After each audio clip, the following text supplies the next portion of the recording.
Prece inicial. Agradecemos a Deus e ao nosso Mestre Jesus pela oportunidade.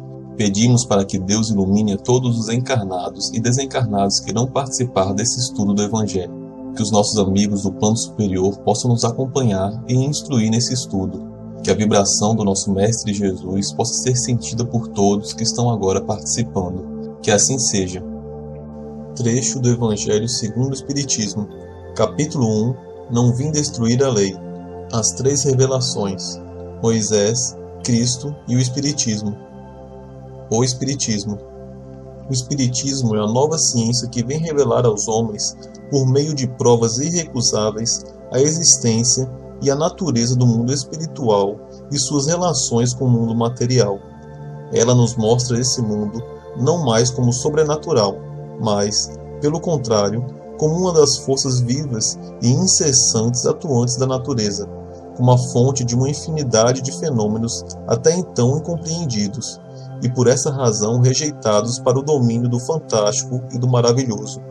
É a essas relações que o Cristo se refere em muitas circunstâncias, e é por isso que muitas coisas que ele disse ficaram ininteligíveis ou foram falsamente interpretadas.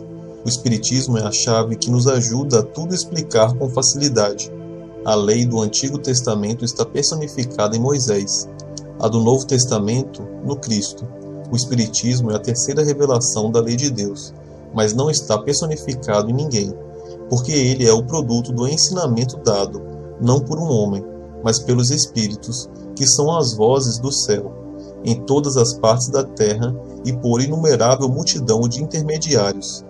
Trata-se, de qualquer maneira, de uns seres coletivos, compreendendo o conjunto dos seres do mundo espiritual, cada qual trazendo aos homens o tributo de suas luzes, para fazê-los conhecer esse mundo e a sorte que neles os espera.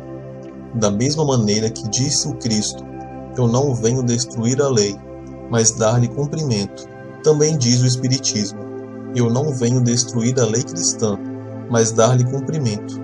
Ele nada ensina contrário ao ensinamento do Cristo, mas o desenvolve, completa e explica, em termos claros para todos, o que foi dito sob forma alegórica.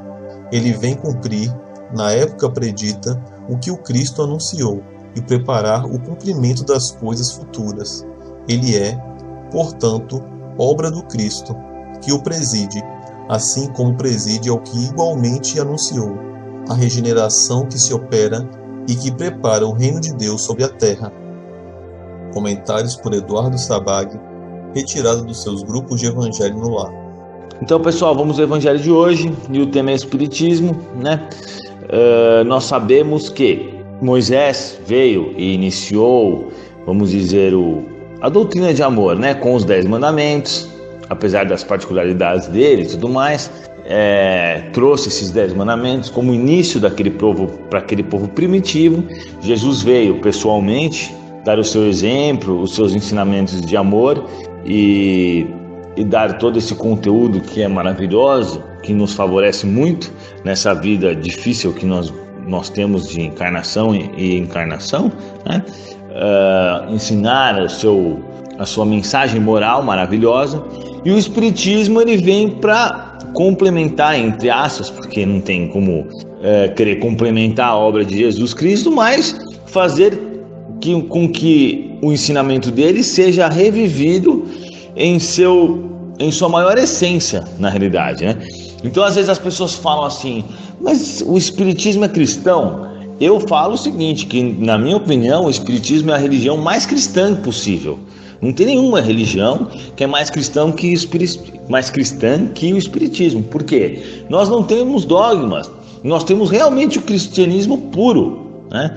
Nós temos realmente a doutrina de Jesus puramente. A gente não misturou com batizado, a gente não misturou com outras coisas que não tem nada a ver com Jesus, e sim com religiosos, né?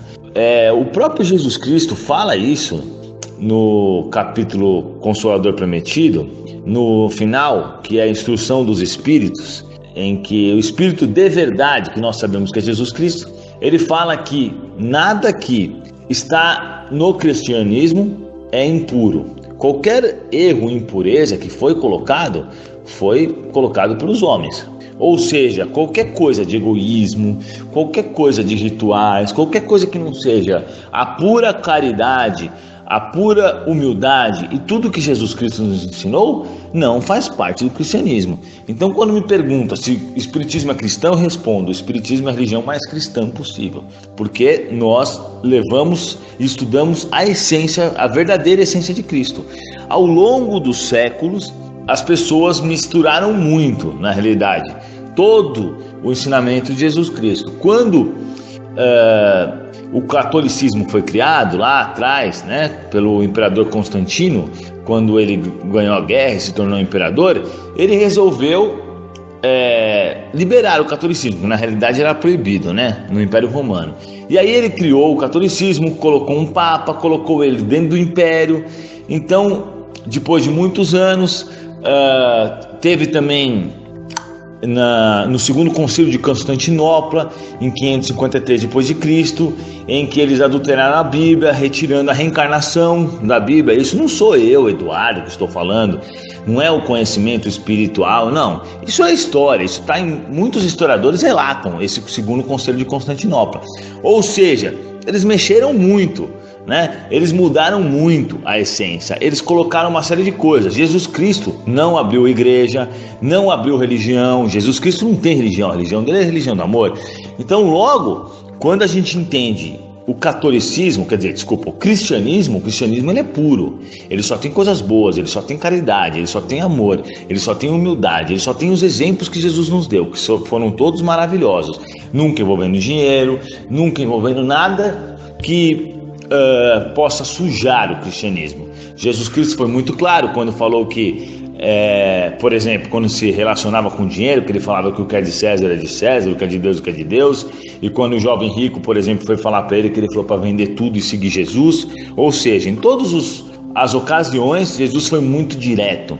Na parábola do bom samaritano, em que Jesus deixa claro que não foi o religioso e nem o que era considerado como importante na época, e sim o inimigo dos judeus, que era o samaritano, que fez a caridade, deixando bem claro que o que interessa não é a posição social, nem o que a pessoa fala, e nem nada, e sim a verdadeira caridade, o amor e os atos e os pensamentos que estão dentro dela.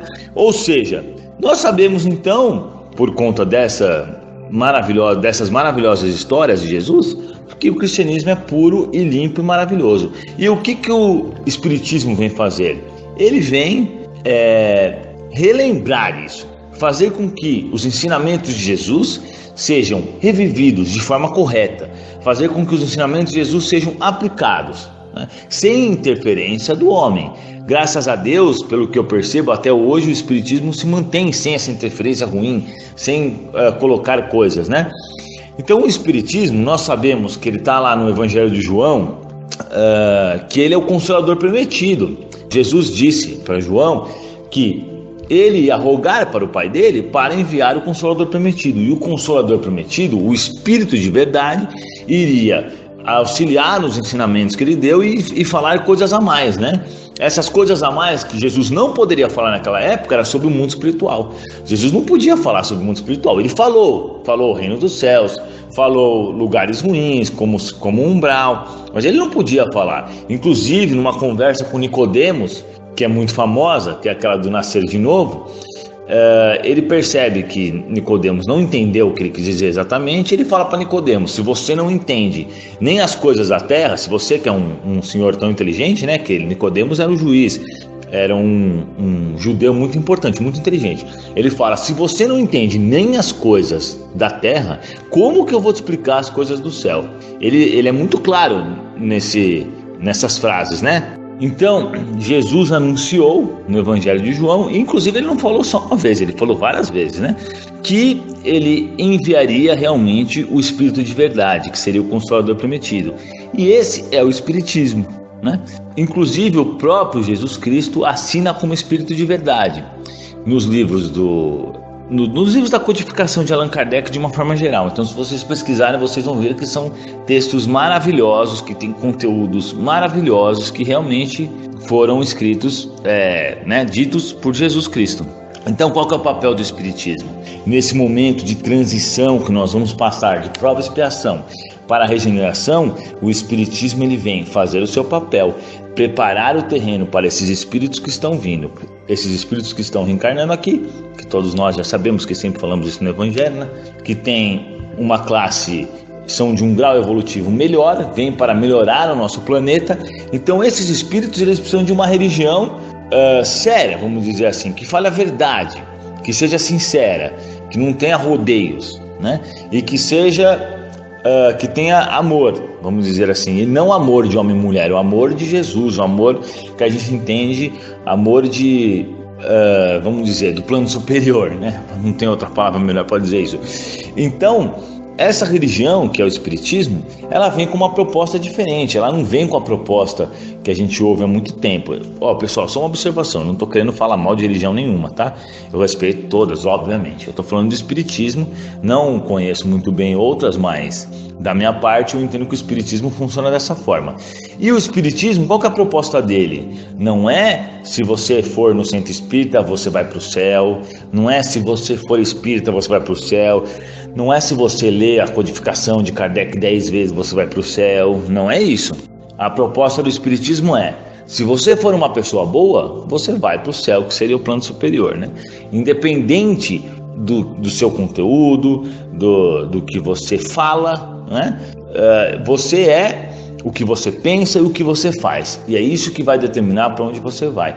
Então a gente fala que às vezes é melhor um ateu que nem acredita em Deus, mas que faz a caridade, que é sincero com o próximo e que não engana ninguém, etc., do que um espírita que vai todo dia no centro espírita, que estuda um monte de coisa, que aplica passe, que recebe passe, mas que não tem uma reforma íntima, vamos dizer, dentro dele. Ou mesmo do que um religioso, do que um padre, do que um pastor, ou seja lá qual for a religião, né? Mas o importante, a grande proposta do Espiritismo é essa, é a mesma proposta, na verdade, de Jesus.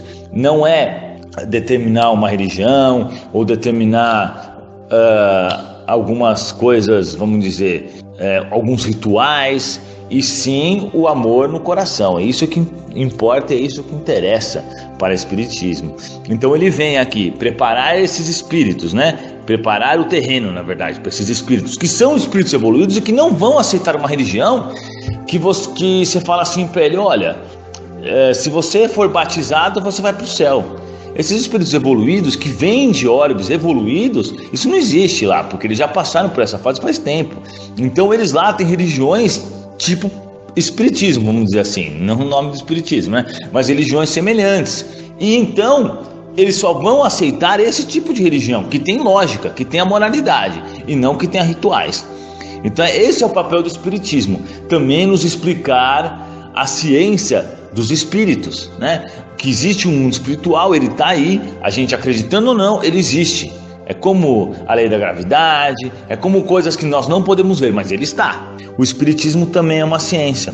Tem algumas pessoas que dizem que não é possível, porque na ciência tem que haver uma reprodução, né? Tem que dar para fazer uma cópia para se comprovar a verdade, mas o problema do Espiritismo em relação a isso é que, vamos dar um exemplo, se você quer ver micro-organismos, você precisa usar um microscópio. Se você quer ver o mundo espiritual, você precisa usar um médium. Mas cada médium funciona de um jeito.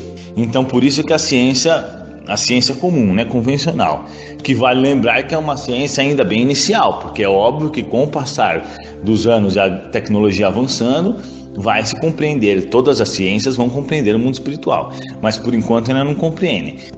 Então nós precisamos de um médium para se tornar esse microscópio, né? Para ver esse mundo espiritual, que seria o mundo, né?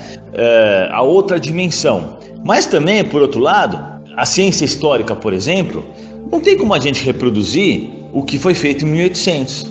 Então cada ciência tem sua particularidade. Vocês entendem o que eu quero dizer? Não tem como você falar assim: bom, a ciência histórica, ela é uma ciência que dá para se reproduzir. Não tem como você reproduzir uma coisa que era em 1800, 1700, 1600. É o caso do Espiritismo, né? Mas tudo bem, porque com o passar dos anos, com a entrada da regeneração, com a chegada desses espíritos, tudo irá mudar. e de uma forma bem rápida. Já está mudando, né? A gente sabe. Então é isso, pessoal. Agradeço muito que vocês tenham participado do Evangelho. Espero que o Mestre Jesus esteja na casa de todos nós que estamos realizando esse Evangelho. Que assim seja. Vibrações. De olhos fechados, vibremos em harmonia por muito amor, paz e equilíbrio para toda a humanidade, pela implantação do Evangelho em todos os lares, pelo equilíbrio e paz de todas as famílias, pelo perdão e concórdia dos que sintetizam conosco, visualizando a união e a amizade mútuas, pela cura e sustentação dos familiares e amigos, pelos presentes na reunião, pelos familiares e amigos desencarnados, pelo lar onde está sendo feito o Evangelho.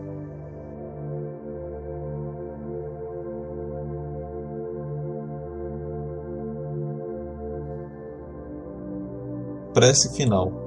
Agradecemos a todos que participaram deste Evangelho, principalmente nossos benfeitores espirituais que nos assistiram e guiaram para um bom entendimento. Pedimos que nos ajudem a pôr em prática os ensinamentos do Evangelho aqui aprendidos e que possamos nos sentir fortificados na prática do bem e do amor ao próximo. Desejamos aos nossos irmãos sofredores a ajuda necessária para seu adiantamento e o perdão por qualquer falha que podemos ter cometido com eles. Pedimos para que nos livrem dos maus pensamentos e que nos ajudem a não darmos entrada a nenhum mau espírito que queira nos induzir ao mal. Que Deus, nosso Mestre Jesus, e os bons espíritos possam nos guiar no caminho do bem e nos envolvam em um manto de muita luz e amor. Que assim seja.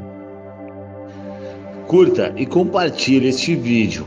A maior caridade que podemos fazer pela doutrina espírita é a sua divulgação. Assim daremos a oportunidade para os outros conhecerem também o Espiritismo. Até a próxima, amigos.